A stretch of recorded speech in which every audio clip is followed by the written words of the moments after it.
Certo, então nós estamos já no dia 8, 2 de março, e o nosso tema de hoje é o movimento mundial. Os textos para nossa introdução são o de Apocalipse 14, 6 e 7. Então vamos começar a leitura aqui. Vi outro anjo voando pelo meio do céu, tendo o evangelho eterno, para pregar aos que habitam na terra, e cada nação, tribo, língua e povo, dizendo com voz forte: temam a Deus e deem glória, pois é chegada a hora em que ele vai julgar. E adorem aquele que fez o céu, a terra, o mar e a fonte das águas. Apocalipse 14, 6 e 7. Sujeitou todas as coisas debaixo dos pés de Cristo, para ser o cabeça sobre todas as coisas. O deu à igreja, qual é o seu corpo, a plenitude daquele que a tudo enche em todas as coisas. Efésios 1, 22 e 23. Pelo contrário, vocês chegaram ao Monte Sião, a cidade do Deus vivo, Jerusalém celestial, e a milhares de anjos. Vocês chegaram à Assembleia Festiva, a igreja dos primogênitos arrolados no céu, dos, nos céus, né? Vocês chegaram a Deus, o juiz de todos, e o Espírito dos justos aperfeiçoados. Hebreus 12, 22 e 23. Quanto ao ministério das 7 igrejas que você viu na minha mão direita, e quanto aos 7 candelabros de ouro, as 7 estrelas são os anjos das 7 igrejas. E os 7 candelabros são as 7 igrejas. Apocalipse 1, 20. Então nós encontramos, né, em que todas ali têm retratado sobre uma mensagem, e também ali algumas delas colocam como o mensageiro, né, o anjo levando a mensagem com forte ali, voz. E ali a gente vai vendo, né, que toda essa mensagem, né, tem a ver com adoração a Deus, tem a ver com sujeição a Cristo, né, sendo Cristo cabeça. Fala ali sobre a questão da festividade, né, da Jerusalém celestial, e nós vemos ali que Deus sendo ali o centro. E ali também as 7 igrejas, né, como 7 mensageiros para os tempos, né? Então nós encontramos ali cada um desses pontos retratando aí sobre o movimento mundial. Então, vamos começar aqui. Desapontamento. Passou-se o tempo de expectativa e Cristo não apareceu para a libertação de seu povo. Os que com fé e com amor sincero haviam esperado o Salvador, experimentaram um amargo desapontamento. Entretanto, os propósitos de Deus estavam se cumprindo. Ele estava provando o coração dos que professaram estar à espera de seu aparecimento. Entre eles, havia muitos que não tinham sido constrangidos por motivos mais elevados do que o medo. A profissão de fé não lhe transformara o coração nem a vida, não se realizando o acontecimento esperado. Essas pessoas declararam que não estavam decepcionadas. Nunca tinham crido que Cristo viria. Foram os primeiros a ridicularizar a tristeza dos crentes. No entanto, Jesus e todos os seres celestiais olhavam com amor e compaixão para os crentes que haviam sido provados, mas que permaneciam leais, apesar de ser decepcionados. Se o véu que separa o mundo visível do invisível pudesse se abrir, anjos teriam sido vistos aproximando daqueles fiéis e protegendo-os dos dardos de Satanás. O Grande Conflito, página 317, ou 374 e 375. Então, desde aqui, né, nós acompanhamos ali essa questão dos desapontamento, né? E mesmo assim como aconteceu no tempo de Jesus, né, quando ele morreu, as expectativas eram uma, né, a realidade era outra, e provavelmente ali nós vemos ali dois povos, né? Um que, ainda que vacilante, esteve ali buscando na esperança. Outros mesmo, como os discípulos, tiveram grande dificuldade ali e se fecharam, ficaram decepcionados, mas ao mesmo tempo ficaram ali juntos ali, né? Buscando se consolar, né? E outros só zombavam, né? E outros só diziam que realmente não era ele. Então nós encontramos esse grupo de pessoas do grande desapontamento que ocorreu ali em 1844, quando houve ali a questão de acharem que a profecia das 2.300 tardes e manhãs, ela seria a volta sobre a volta de Jesus, né? Então, a decepção, né, de falar mesmo que como a tempestades, né, ela aparece, né? E aquelas pessoas que são levadas pelo medo, nós vemos que elas não estão firmadas, elas na verdade só estão ali para que exatamente se acontecer, né, elas estejam, vamos dizer, aparentemente salvas, né? Mas Deus ele não espera isso de nós, né? Como diz, sede vigilantes, né? Porque o dia e a hora ninguém sabe. E esse dia virá como um ladrão. Então esse desapontamento, né? Nos traz também uma memória das coisas que estão para acontecer. Porque Deus vai aparecer não no momento em que as pessoas esperam, mas exatamente no momento que elas não esperam. Porque o momento que às vezes a gente está esperando, né? A gente fica vigilante. Mas no momento que a gente deixa de começar a observar os sinais e tudo, nós percebemos que você pode olhar assim que o tempo passa, e você não percebe que o tempo passou tanto, e que se Jesus tivesse voltado naqueles momentos, você não teria percebido, né? Então, muitas das situações do que acontecerá em breve, né? Aqueles que vão estar ali, eles vão estar na sua rotina, e achando que estava tudo no funcionamento, e pode ser que só vejam, né, na paz deles ali, eles não percebam que o juízo chegou, né? Então é importante nós estarmos ali, estando vigilantes e apercebidos, e lidarmos com desapontamentos. Vou passar aqui adiante, mas só para a gente ressaltar aqui, né, um motivo de oração para os desafios e projetos da Igreja Adventista do Sétimo Dia em todo o mundo, para que a igreja ali ela cumpra a sua missão de levar a mensagem. Nós orarmos pelos 5 amigos, ação missionária, né? Famílias inteiras reavivadas com a mensagem do segundo advento em 1854. Que nós mantenhamos a chama acesa desta mensagem sempre no nosso lar, né? Para que não pelo medo, mas pelo amor, nós estejamos conectados com Deus, né?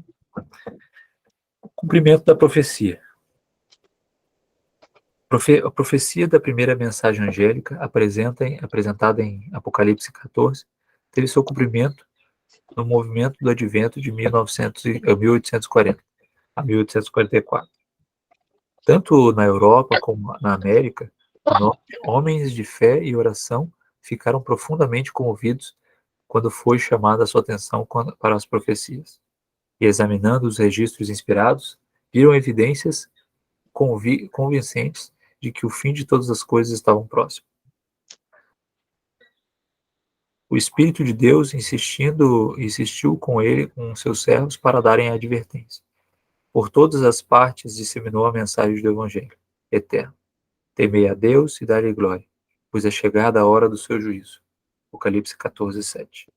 História da Redenção, página 248 ou 356. Nós podemos ver, né, em que Deus tinha um plano, né, mesmo dentro da decepção que nós podemos passar. Deus tem um plano do cumprimento das suas profecias. E nós, né, às vezes a gente pode ficar decepcionado, porque aquilo que a gente achou que era, não era.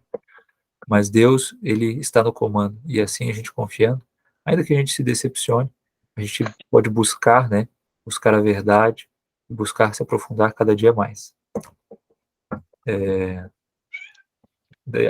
Até aqui alguém quer falar alguma coisa? Comentar alguma coisa? É interessante, né, que como aqueles nomes do passado lá, desde os tempos dos apóstolos, a gente tem que, às vezes a gente fica, eles ficaram decepcionados, né? Os apóstolos, depois que Jesus foi crucificado, quando eles estavam indo pelo caminho de Emaús, e nós que pensava que seria ele, que seria o Salvador do mundo, né? Então eles estavam decepcionados com Jesus, né? Será que o, o pessoal de 1844 ficou a mesma coisa, né? Mas eu tenho que tomar cuidado. Será que eu não estou a mesma coisa? Será que nos nossos dias nós não pensamos como eles? Nós precisamos dar uma reviravolta na vida, precisamos tirar de oração, né? É verdade. Amém. Que nós vemos também aqui, né? Como o senhor Avelino falou, introduzindo aqui o assunto, vemos aí que nós devemos estar firmes na aprovação. Senão não podemos ser levados ali pelas decepções e nós desistirmos da nossa. A gente tem que cultivar desde já, para que mesmo perante as provações nós estejamos com a força do céu. Então, o mundo estivera a olhar ali na expectativa de que se o tempo passasse e Cristo não aparecesse, todo o sistema do Adventismo seria abandonado. Mas enquanto muitos, sob forte tentação, deixaram a fé, houve alguns que permaneceram firmes. Não conseguiram identificar o erro em sua contagem dos períodos proféticos. Os hábeis de seus oponentes não conseguiram subverter a posição deles. A verdade é que houve o erro quanto aos eventos esperados, mas nem isso lhes abalava a fé na palavra de Deus. Deus não abandonou seu povo. Seu espírito ainda permaneceu com os que negaram de forma precipitada a luz que haviam recebido. Nem atacaram o movimento adventista. História da Redenção, página 271, ou 373, 374. Apoio das Escrituras. Embora a maioria abandonasse a contagem anterior dos períodos proféticos, negando assim a validade do movimento fundamental nela, alguns estavam dispostos a renunciar a pontos de fé e a experiência que eram apoiados pelas Escrituras e pelo testemunho especial do Espírito de Deus. Acreditavam que tinham adotado sólidos princípios de interpretação do estudo das Escrituras, sendo seu dever se apegar firmemente às verdades já obtidas e continuar mesmo o método de pesquisa bíblica. Com fervor, oração, revisaram seu posicionamento e estudaram as Escrituras para descobrir o que haviam de errado. Como não viam nenhum equívoco em sua explicação dos períodos proféticos, foram levados a examinar cuidadosamente o assunto do santuário. História da Redenção, página 273 ou 376. Então nós encontramos, né, de que perante as provações, as decepções, sempre há, né, essa questão de dois grupos, e nós vemos, né, de que assim também no final são dois grupos, né, são representados, seja pelo joio, pelo trigo, seja pela pelas virgens, pelas virgens, o lado os que vão ficar do lado direito, do lado esquerdo. Então, geralmente nós temos essas diferenças e essas direções, né? E e não é nada isso na sorte, né? Isso são escolhas que nós tomamos segundo a voz que nos chama, né? Que nos chama desde vamos dizer, do deserto, né? Deserto dos que nós nos encontramos, dos nossos pecados, e o Espírito Santo chama para que nós saiamos dessa posição, né? E nos direcionemos para aonde Ele quer levar. Alguém até que deseja compartilhar alguma coisa?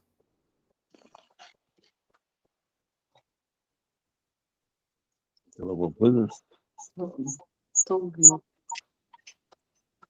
Então, vamos ali à aplicação da solidariedade. Unicamente os métodos de Cristo trarão a verdadeiro êxito. No aproximar do povo, o Salvador se misturava com as pessoas como alguém que lhes desejava o bem. Manifestava simpatia por elas, ministrava-lhes as necessidades e conquistava a confiança delas. Então, ordenava: siga-me. João 21, 19, e ali A Ciência do Bom Viver, página 78, 143. Mas não necessitamos ir a Nazaré, a Cafarnaum, a Betânia para andar nos passos de Jesus. Encontraremos suas pegadas junto ao leito dos doentes, na casa dos humildes da pobreza, nos aborrados becos das grandes cidades e qualquer lugar onde há coração humano necessitado de consolação, fazendo como Jesus fazia quando esteve na terra. Andaremos em seus passos, o desejado de todas as nações. Página 514 e 515, ou 640. Seu destino eterno será determinado pelo que houverem feito ou negligenciado fazer por ele, na pessoa dos pobres e sofredores. Acho bem interessante, né, essa questão, que nós devemos entender que, né, nosso trabalho é se conectar com as pessoas, né? Assim que somente os métodos de Cristo darão certo. Às vezes a gente pode até tentar pular passos, né?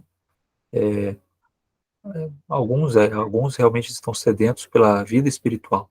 Então você vai bater numa porta, vai oferecer estudo bíblico. Pode ser que você tenha êxito, às vezes a pessoa está com sede da questão espiritual.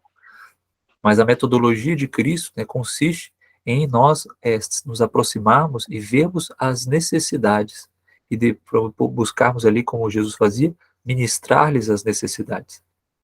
Nós, naturalmente, nós estamos às vezes, não queremos as coisas espirituais. Então, o que nós iremos pescar, vamos dizer assim, vão ser pessoas que estão ali sedentas espiritualmente, que de alguma forma o Espírito Santo já estava falando com elas. Mas tem muitas outras em que nós não vamos conseguir pescar dessa forma. Devemos, a princípio, né, se aproximar dela, ver o que ela está precisando, ser, como diz aqui, né, os necessitados, os pobres, né, os que estão ali desolados nos becos. Nós vemos que são pessoas que estão com fome, ou quem sabe precisam falar um pouco. Então você vai ministrar as necessidades que ela precisa. E então, depois de conquistar a confiança delas, ele ordenava: siga-me. E assim como nossa missão, ide a todo mundo e fazendo discípulos por toda a terra, né? Batizando em nome do Pai, do Filho e do Espírito Santo, ensinando a guardar todas as coisas que ele tem dito. E eis que ele está conosco todos os dias até a consumação do século. Então, nós devemos, os passos que devemos seguir, a igreja, eu tenho visto a liderança buscando essa direção, estarmos ali não fazendo, não querendo com sede ao pote, né? De querer só distribuir, por exemplo, os livros do Impacto Esperança não vão ser só distribuídos assim, mas nós encontramos de que o objetivo primeiro é nós se conectarmos para que os livros do Impacto Esperança estejam entregues para pessoas que nós já estamos conectados, porque isso faz total sentido para que as pessoas elas recebam aquilo como um presente e não mais um panfleto ou um folheto que hoje as pessoas, principalmente, estão muito acostumadas em simplesmente pegar e descartar, né? Então, que nós busquemos, então, estarmos utilizando os métodos de Cristo. Nós estejamos buscando se conectar com os indivíduos, buscando, vamos dizer, desejar o bem, né? Então, a gente chega, a gente vê a necessidade, a gente quer ajudar aquela pessoa, e ali ela é sensibilizada para a voz do Espírito Santo, e ali nós podemos, depois de conquistar a confiança, dizer: vamos, venham comigo, que eu vou te ensinar o que o meu mestre me ensinou. Então, que nós busquemos, né, a aplicação dessa solidariedade a partir desse estudo, desse ano, nós busquemos ali ajudar as pessoas nas suas necessidades, né, e não nos seus desejos, né, que também um outro extremo é a gente buscar ajudar as pessoas nos desejos, né, os desejos do ser humano são infinitos, então aquela pessoa, aquilo a pessoa vai agradecer, mas vai acabar que só vai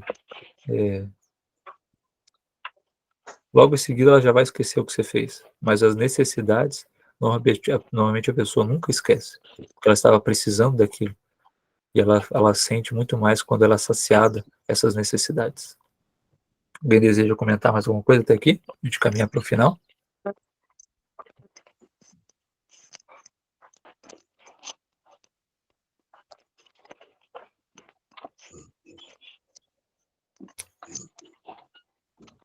Não tem, então vamos orar?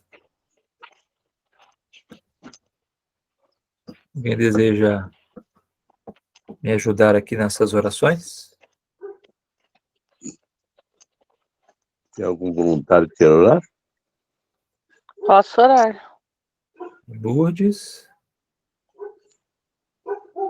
Mais alguém?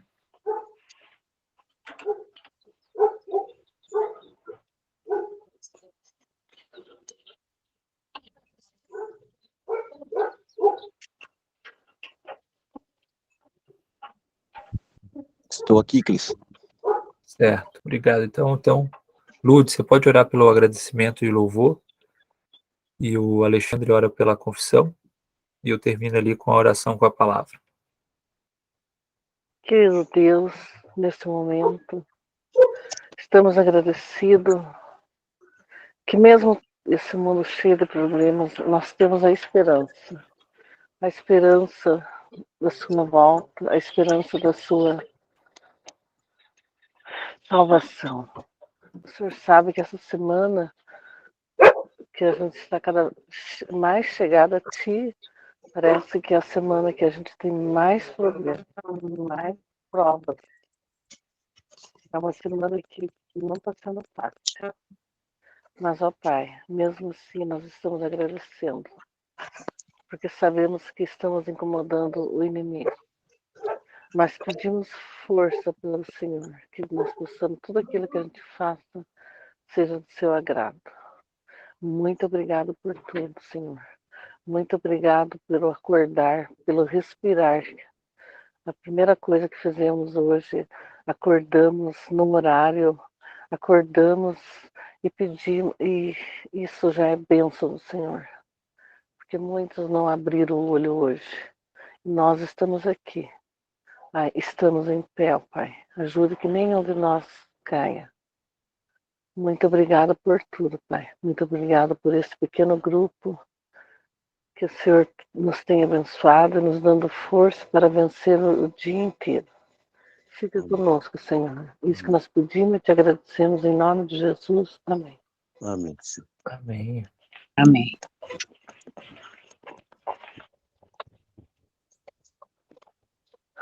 Alexandre?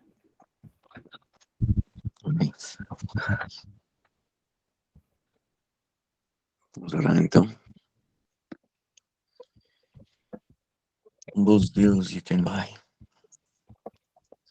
queremos aqui, Pai, confessar mediante os céus, mediante o universo, mediante um ou outro, Pai, que nós almejamos o céu. Embora muitas vezes, Pai, estejamos apenas uma visão ofuscada do que é o céu, Pai, porque o pecado muitas vezes cobriu isso de nós, Pai. Mas, pelo que a Bíblia descreve, que olhos nenhum viram, mente nenhuma consegue imaginar que o Senhor tem preparado para nós, Pai. Ó Senhor, tem misericórdia de nós, Pai, para que nós possamos alcançar esse céu tão maravilhoso que o Senhor tem preparado para nós. Sabemos e declaramos que não somos merecedores, que nós não merecemos nada, Senhor. Sabemos que a partir do momento em que o pecado entrou nesse mundo, o que nos resta é somente a morte. Mas, Senhor, O Senhor, na sua infinita sabedoria, sua infinita bondade, teve um plano para nos salvar e enviou o seu Filho, Pai, para morrer por nós. Para morrer por nós na cruz, para morrer por nós através do seu sangue, para que nós possamos ser liberados, possamos ser salvos um dia. Por isso, louvado seja o Senhor. E que essa graça, Pai, venha se estender a cada um de nós, Pai. Sabemos que o Senhor, Pai, está de braços abertos para nos salvar. Por favor, Senhor, nos ajude a encontrar a salvação, porque sabemos que não somos pecadores. Sabemos que o pecado tem trazido morte em nosso meio, mas que nós possamos encontrar essa graça salvadora, essa graça renovadora, essa graça que nos dá a paz e a salvação. Obrigado, Deus. Perdoa-nos, Senhor, para que essa oração possa chegar até Ti. Que o Senhor use de misericórdia a cada dia com cada um, perdoando os nossos pecados e nos ajudando a vencer o mal. Permaneça conosco, Senhor. Não merecemos, mas oramos em nome de Seu Filho Jesus. Amém, Senhor. Amém. Amém. Senhor, Deus louvado. continuando, Senhor, então, na Tua presença, Pai, nós vemos que na palavra está escrito que o Senhor, né, que é necessário que, você falando para João, você pronunciou que é necessário que ainda profetizasse a respeito de muitos povos, nações e línguas. Senhor, nós te louvamos pela fidelidade das profecias bíblicas, pelo privilégio de fazer parte de seu cumprimento. Nós vemos que precisamos do reavivamento da nossa vida, da tua igreja, com o poder do Espírito Santo, para que o Evangelho eterno alcance todo mundo e Jesus volte. Suplicamos, ó Pai, que nos ajude, mesmo nas provações, estejamos firmes, através de um relacionamento vívido contigo. Assim também, Senhor, utilizando os métodos de Cristo, nós estejamos, Senhor, direcionados para enxergar a tua face, que assim nós estaremos a cada dia se amoldando às suas características. Nos dê, Senhor, a tua paz, nos dê o teu direcionamento hoje, e que esse dia seja de prática daquilo que nós aprendemos agora. Amém. Nós pedimos, te agradecemos, em nome de Jesus. Amém. Amém. Amém. Então, nós continuamos orando ali pelos líderes, né, e membros da Igreja Adventista do Sétimo Dia da Divisão Sul-Americana, pelos motivos de oração de hoje. E o pedido dos pessoais, né, abra nosso coração, o coração a Deus, como a um amigo. Então, você que nos acompanhou até agora, pela gravação, Deus te abençoe, Deus te guarde em cada um nos caminhos, né? E te ilumine, né? Para que nós estejamos no caminho principal, que é Jesus. Amém. Amém.